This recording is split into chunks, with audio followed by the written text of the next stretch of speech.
In a world where everyone pushes its own narrative, some celebrities aren't afraid to stand their ground and fight back. Streaming services got a nasty surprise when Ricky Gervais took the Golden Globes stage, roasting them for pushing performative agendas while relying on behind-the-scenes exploitation. Apple roared into the TV game with a morning show about the importance of dignity and doing the right thing, made by a company that runs sweatshops in China. So, well, you say you're woke, but the companies you work for, I mean, unbelievable. Tim Cook's face said it all, but he wasn't the only CEO in the hot seat that night. Apple, Amazon, Disney. If ISIS started a streaming service, you'd call your agent, wouldn't you? So, if you do win an award tonight, don't use it as a platform to make a political speech, right? You're in no position to lecture the public about anything. Come up, accept your little award, thank your agent and your God, and...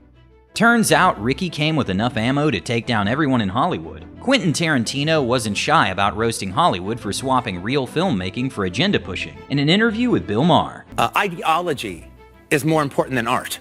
Way more, certainly to the awards. Yeah. And it's just, it's like, ideology trumps art. Ideology trumps individual effort. Ideology trumps good.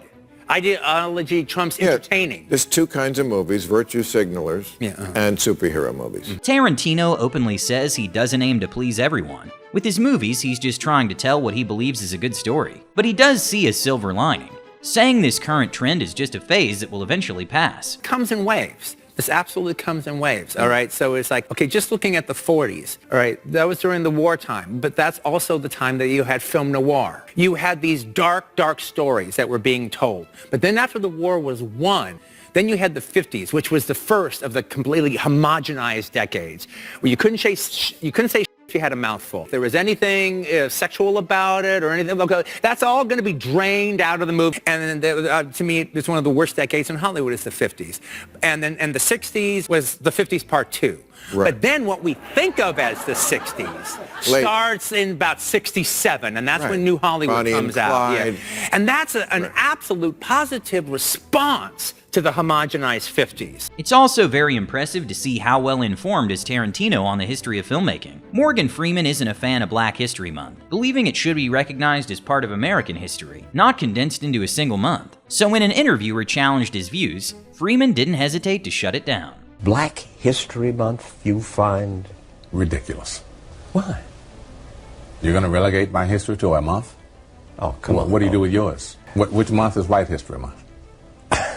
I'm Jewish. Okay. Which month is Jewish History Month? There isn't one. Oh.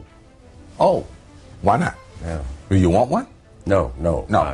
I don't either. How are we going to get rid of racism until... Stop talking about it. This goes to show that even when Morgan's schooling you, he does it with so much grace, you'd almost thank him for the lesson. While many celebrities are PR trained to give polished answers, Bill Burr clearly missed that memo when asked if women can be funny. Can women be funny? Yeah, of course. Some people have a hard time saying yes, though. There are a lot of angry young men on the internet that are like, women can't be fun. Will you guys just grow up and just sit down and write your own horse and come up with it? Start your own show, have your own award show. Quit waiting around for other people to do for you. That's the problem. If you guys had your own big club and I was standing outside of it, you'd never let me in. While Burr was being a bit harsh, the reporter did throw him a loaded question. Whether you got a dick or a all right? Just do what the fuck you want to do and hopefully people respond to it.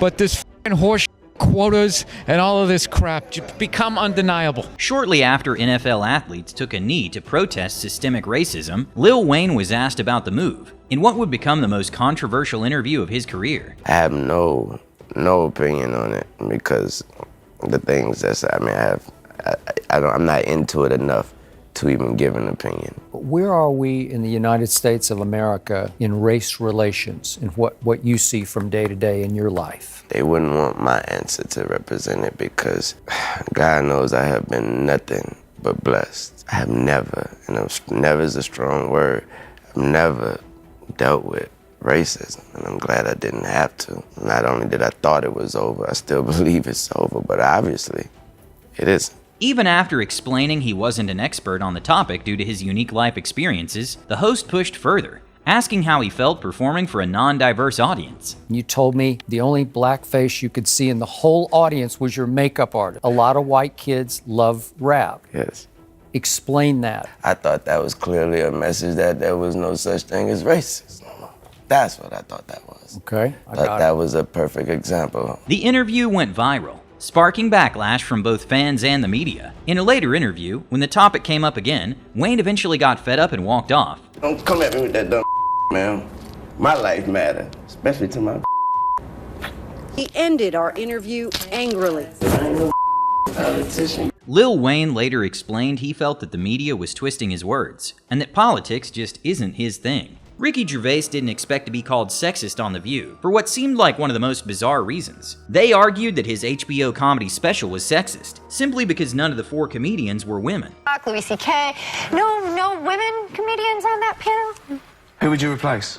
I don't know which Replace or add? No, because it was 4 people. Because it's just 4 people. Yeah, so who would you take off? I wouldn't. I would just add. There you go. No, exactly. They're my friends, and I chose my favourite. Oh, and also, men are intimidated by funny women, so we didn't want them in the room. Is that That was a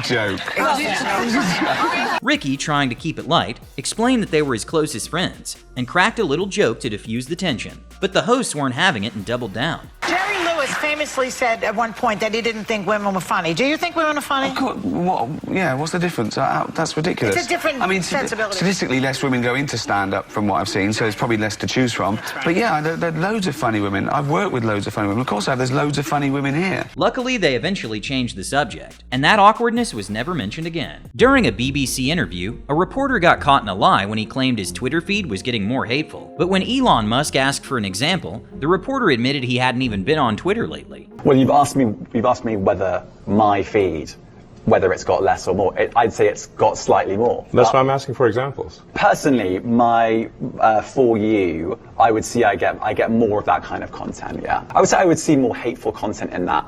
Can you name one example? I honestly don't use. Honestly, I don't. You can't name a single example. I'll tell you why. Because I don't actually use that For You feed anymore because I just don't particularly like it. But you and said actually, a lot of people are quite similar. I only look at hang on a second. You said you've seen more hateful content, but you can't name a single example, not even one.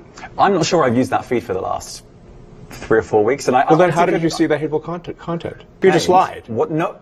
Actually said you experienced more hateful content, and then couldn't name a single example. Right, and as I said, that's absurd. It seems that the interviewer didn't do much preparation. Instead, just came with some gotcha questions and called it a day. Pharrell Williams found himself in hot water over his song Blurred Lines with Robin Thicke, specifically the controversial lyric, I Know You Want It. When a reporter tried to corner him about it, Pharrell gave a totally reasonable explanation. It meant that she's a good girl, and even good girls have bad thoughts. Hence the term blurred lines. So when you're hungry, and I can tell you're hungry, and I say, I know you want it, does that mean I'm going to you? Well, you know, don't answer the question. You got to be fair. That's a clever. But a clever way of I'm putting not. it, I'm but I not think trying to in be. context, I'm not trying to be. No, it wasn't. But the real kicker came when the interviewer got outplayed by Pharrell in a segment that was originally cut from the interview. Do you have a significant other? Yes. Okay. Are there ever times where you have naughty thoughts? Who's doing this interview? No. Let's not get off of it. Let's be fair. I would never answer a question like that. You would never answer a question like that. And that's why that song needs to exist. You love your significant other, but you can't even say out loud that sometimes you have naughty thoughts. You don't know I have naughty thoughts. Anyway, we're getting off the point. Wait, but I asked you though. Can be a man and ask me about what my intentions were. Why can't I ask you what your intentions are? Because I'm the interviewer and you're the interviewee, and everybody's interested in you, the global superstar. Right, and if they're interested in me, the television if they're interested in me, then they would want to hear what I think. Maybe it was just a case of people with sneaky intentions, assuming everyone else had sneaky intentions. During an interview shortly after Mike Tyson met with the mayor, a reporter suggested that Tyson's past convictions could hurt the mayor's re-election campaign. Some of your critics would say, there's a race for mayor. We know you were convicted. This could hurt his campaign. How would you respond to that? Hey, I don't know who said that. You're the only one I heard say that. You know what I mean? And I don't have no comment to that, because it's negative and you're being negative. And I met the mayor, right, and nothing they can do about it. Mike clearly tried to brush it off, but that wasn't happening that day. Life, highs and lows. It's so interesting because you come across like a nice guy, but you're really a piece of shit. Hey, with that come comment. on. No, that was a piece of you. That was a piece of shit. You know, we're doing live TV. And I don't care. What are you gonna do about it? All right, you got a show that you're doing tonight. We are. You know. To be fair, Tyson did his time and has been widely seen as fully reformed. But some people just can't let the past stay in the past, which upset Tyson. Matthew McConaughey took his talents to the White House, delivering a powerful speech on better healthcare and sensible gun laws, including background checks. We need to invest in mental health care. We need to restrain sensationalized media coverage. We need to restore our family values. We need responsible gun ownership. Responsible gun ownership. We need background checks. It was a solid, level-headed speech, but when he hit The View, they tried to twist his words, asking him how his political dreams would survive his anti-gun stance in Texas, which he's not anti-gun, he's just for some common sense laws. Do you think you could get elected in Texas being anti-gun? Do I think I could get elected in Texas being anti-gun?